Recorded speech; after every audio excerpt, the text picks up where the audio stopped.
During a war, not a single battle may decide the outcome. In 1896, Ethiopia fended off an invading Italian army and secured its independence. ADWA Battle was historically one of the most critical battles of the Ethiopian-Italian War. Before we continue, subscribe, share and like my video. How Ethiopia beat back colonizers in the Battle of ADWA, brutally colonizing one country after another. Italy, for its part, targeted Ethiopia. But when its troops attacked on March 1, 1896, near the town of ADWA, they were overpowered by a large and well-armed Ethiopian force. In winning this pivotal victory, Ethiopia not only secured its own independence, but also inspired the anti-colonialist movement. As far back as the 1400s, European nations made incursions into Africa, largely to facilitate the transatlantic slave trade.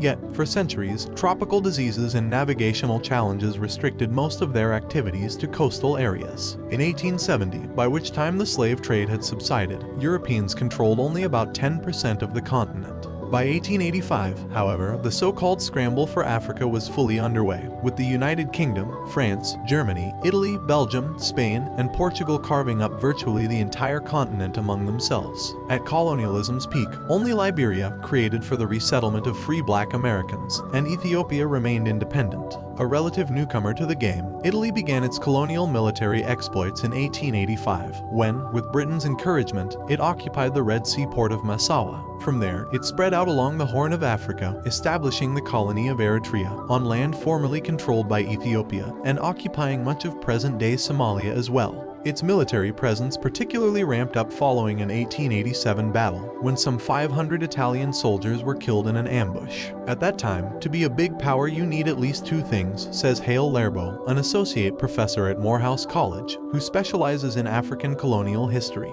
You need a navy ... and you need colonies. He adds that the Italians were simply mimicking others, such as the British and French. In 1889, Italy signed a treaty with Ethiopia's emperor, Menelik II, who recognized the Italian claim to Eritrea in exchange for a loan of arms and money. But a major disagreement arose, exacerbated by differences between the Italian and Amharic versions of the text, over whether the treaty had turned Ethiopia into an Italian protectorate, without control of its external affairs. Menelik, who claimed to be descended from the biblical King Solomon and the Queen of Sheba, and his wife, ADWA Battle, a shrewd opponent of European expansionism, prepared to defend their sovereignty. In addition to securing modern weapons, they launched a public relations campaign with the help of several Europeans sympathetic to their cause. Swiss-born engineer Alfred Ilg, for example, who served as Menelik's de facto chief of staff, helped modernize the country's infrastructure and, during trips to Europe, reportedly promoted Ethiopia as Africa's Switzerland. Other Europeans published admiring articles about the Ethiopian court, sometimes referring to the devout Menelik as Africa's Christian monarch.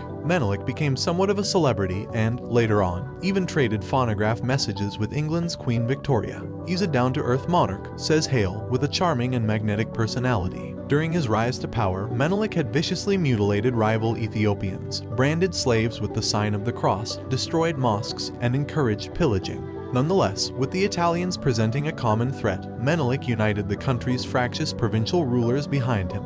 When he called for a mass mobilization in September 1895, he was able to raise around 80,000 to 120,000 troops, with men pouring in from almost all of Ethiopia's regions and ethnic groups. Meanwhile, Italy had advanced to within about 250 miles of Addis Ababa, the newly founded Ethiopian capital. Menelik, accompanied by ADWA, led his army north on what would become a 5-month march totaling nearly 600 miles. As Raymond Jonas, author of the Battle of ADWA, African Victory in the Age of Empire, writes, Menelik covered more ground than either William Tecumseh Sherman on his march to the sea or Napoleon on his ill-fated invasion of Russia. In December 1895 and January 1896, the Ethiopian army annihilated a vanguard Italian column at Ambolage and then besieged an Italian fort at Mecca, forcing its surrender in large part by implementing ADWA's strategy of cutting off the water supply.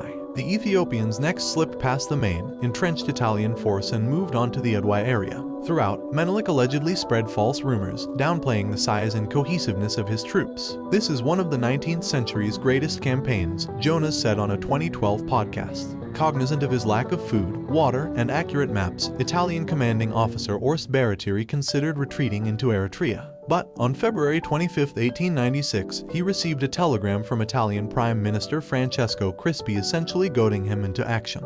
His subordinate generals likewise pushed for a decisive engagement. prompting Baratieri, who had earlier vowed to bring Menelik back to Italy in a cage, to advance 3 brigades. When the fighting broke out on March 1st, the Italians and their African auxiliaries quickly found themselves disorganized, highly outnumbered, and exposed in inhospitable terrain. By day's end, they were in full retreat, leaving behind their artillery and roughly 3,000 prisoners. Outsmarted and outflanked the Italians in every aspect. Hale says, many women contributed to the victory, serving as water distributors, medical care providers, prison guards, and morale boosters. Tadu herself commanded her own personal army. Overall, the Ethiopians inflicted a casualty rate of up to 70%. They brought the Italian prisoners back to Addis Ababa, in what Jonas calls a racial turning of the tables that put whites at the mercy of blacks in significant numbers for the first time. Treated well, they were gradually released, whereas, in contrast, the Africans fighting alongside the Italians purportedly had their right hands and left feet amputated.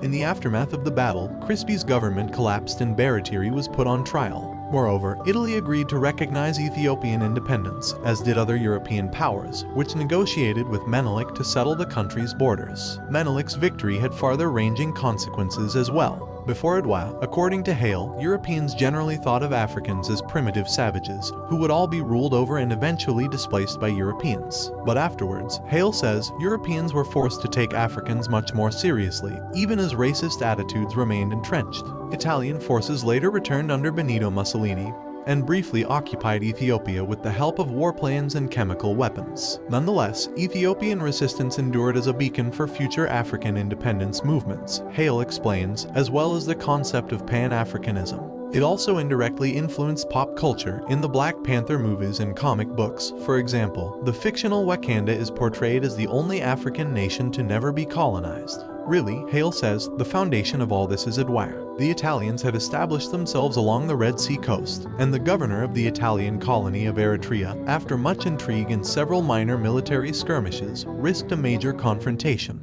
The Italian army was defeated by the Ethiopians in one of the greatest battles in the history of Africa, the Battle of ADWA, on March 1, 1896. A settlement after the battle cancelled the Treaty of Wichale and acknowledged the full sovereignty and independence of Ethiopia, but the Italians were allowed to retain Eritrea. After ADWA, Menelik's Ethiopia was at once accepted by the European powers as a real political force. The crushing defeat of a European army greatly enhanced Menelik's international reputation, causing a host of foreign advisors, ambassadors, emissaries, and adventurers to flow into the country. Menelik's later activities as emperor included the creation of ministries, the initiation of modern education, and the construction of telephone and telegraph systems and of a railway from Djibouti on the Gulf of Aden to Addis Ababa, the emperor's new capital in the highlands of Shua. Beginning in 1906 or 1907, Menelik suffered a series of paralytic strokes, and power passed to his wife, Empress Tadu, to Ras Tessema, who became regent, and to Liji Yasu, the grandson who was to succeed him.